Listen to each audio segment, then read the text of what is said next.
Hi, everyone. Welcome again for another podcast episode with us.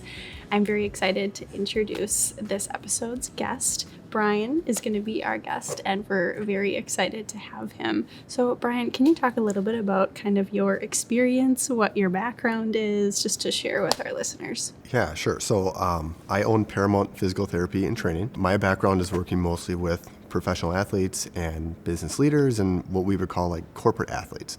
So our whole thing is taking that same idea and how we work with higher level people and bringing it into the workplace and helping meet people where they're at with their fitness or injury prevention and helping them build a strong foundation for their growth and health. And, for the listeners, I wanted to bring Brian on just to kind of understand overall wellness and get some aspects with that. So could you talk maybe a little bit about like preventative care and why that is so important for your body? We live in a very reactive society, right? So we wait until something happens and then we go, oh no, and then we try to fix it. And that's where it gets expensive and just frustrating. Mm-hmm. No one wants to deal with injuries and pain, but also no one thinks about it until it's a problem. So I think building that new culture of, okay, we're going to take a little bit of time to make sure that we're healthy, both at work and at home, really builds a solid foundation for their overall growth. And it's not just about work, right? Like we want to be healthy at work and the company wants you to be healthy and everything, but what's going to happen in 20 or 30 years when you're retired and you're on your own? People don't get injured typically from one thing. It's what happened 20 years ago that led to this. So we want to be ahead of that curve and educate people so they can empower themselves to make good decisions. Mm-hmm. Right. And what are some of those barriers that you think of that it comes to when people are trying to invest in their well-being? I think the first is just lack of a starting point. Most people don't know where to start. So you can be sitting at a desk and the person to your left might be someone that exercises all the time. Mm-hmm. And the person to your right might be someone that has never been in a gym and never exercised. Mm-hmm. And you might be someone that used to be a high school or college athlete, but you recently had a child, or life has gotten in the way and you've gotten away from it. So you may all have the same goal of, I want to lose some weight or I want to feel healthy again, but everyone's at a different starting point. Mm-hmm. So if you don't know where your starting point is, then that's a real problem. The next would be probably purpose. People go out and they want to do stretches or they want to lift weights or they want to join a class or something like that. And their goal may be they want to get healthy, but that's not a very purposeful goal. Going to a boot camp style class may not be right for someone that has an injury and needs to learn how to move properly first before they do that. So you have to really identify each person's individual purpose and their goals, and then from there build a plan that is sustainable and consistent for them. And I think about like our listeners, what advice would you maybe have for them, for someone who's maybe just starting out with their journey or someone who's running marathons? I always tell people to talk to someone that knows more than you to start with.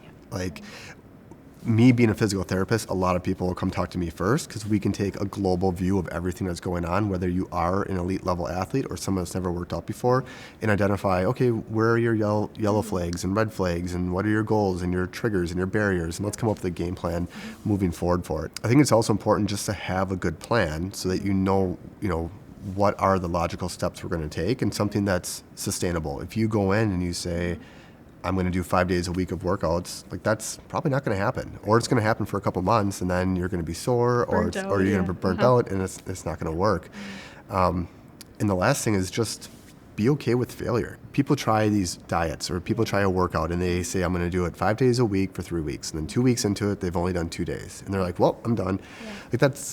People fail all the time. So just be okay with the fact that it wasn't perfect. How do we back off and modify and readjust and go back into it again? So just understand that like no one's trajectory with health is like this. Mm-hmm. It's all over the place. As long as you're slowly moving forward and you have accountability people around you and a good resource to talk to and get information from, then that's where you need to be. Yeah, and I think it's important too, talking about not going from 0 to 100. You can Right. take like those little steps to do that. Yeah. Yes, and that is so hard for people that have been athletes before or have worked out before because, I go to the gym and I still picture myself as college Brian. Yeah. And then, that's not who I am anymore, but I've come to that realization. Mm-hmm. Other people may not have. So you go to the gym, you try to lift like you did when you were young, or if you've never worked out, you go and you try to lift like the people that are there already. And it's just not real good for right. for the long run. Yeah. And I want to talk about injuries for a second. What are some of the warning signs that people can have for whether it's like an injury that they feel coming on or those preventative measures? What are some of those warning signs? Well, if you have a job where a lot of people around you are having injuries, that's a red flag. So if you sit at your desk all the time and then you realize that the people around you continue to have like neck pain from working all the time, well, take that into consideration and start being proactive about it. I think in general too, most people don't really understand what pain is. So either it's I have no pain at all or my arm is like falling off pain, right? So just being more aware of your body and understanding that general tightness, general aches and pains, waking up stiff in the morning and then loosening up, like those are not normal things for us. So they're not hugely problematic, but they can be. So when you start to identify those things, that's when you want to come in and say, okay, I feel fine, but I'm kind of concerned about this type of thing. What can I do for this? And that's where we can put together a game plan for you or help educate you on what you can do on your own. One of the things I just want to touch on is how did you kind of become so passionate about this, or what led you to become a physical therapist? You know, I've always wanted to help people, and going the doctor route for me was not what I wanted to do, because for me, relationships are really important. Having a 5-minute conversation with someone can be beneficial, but it's not what I want to be able to do. I want to really help people succeed. And whether it's someone that has never worked out before or a high-level athlete, I just think there's a lack of resources and a lack of good education out there to help people. And you know, I can think of my mom who never really worked out a whole lot growing up, and being able to help encourage her to get into taking health seriously, or other people like that. So I love to help one person at a time, but I love to help change the culture around health and fitness, and especially how businesses do business and how we keep our employees healthy and productive and safe. I know I can be a catalyst for change, and I guess that's why I'm so passionate about it. If, you know, someone is just starting out, what is one thing that you recommend they should do? Or is there one program they should join, or what is one thing that they should probably start with? I always recommend going to a physical therapist because they are specialists in both the body and fitness.